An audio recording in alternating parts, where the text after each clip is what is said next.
In today's video, I'm going to walk you through on how to post anonymously on Facebook group. Now there is this feature on Facebook groups that allows you to post anonymously. So it won't display who posted, it only displays the post. Firstly, let's head over to the group section, tap on the three lines on the top right, and then head over to groups. And then open up the group that you want to post on. Now the thing with anonymous posts is that you can see this group has this option, but it is not sure that every group has it. Because if the group admin hasn't allowed this option, you wouldn't see an option of anonymous post right here.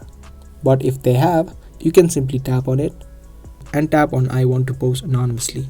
And make sure that this post anonymous is turned on.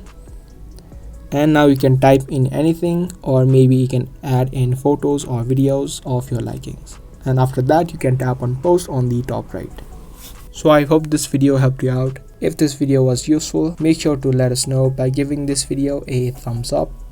And if you want more of these videos, also turn on the notifications.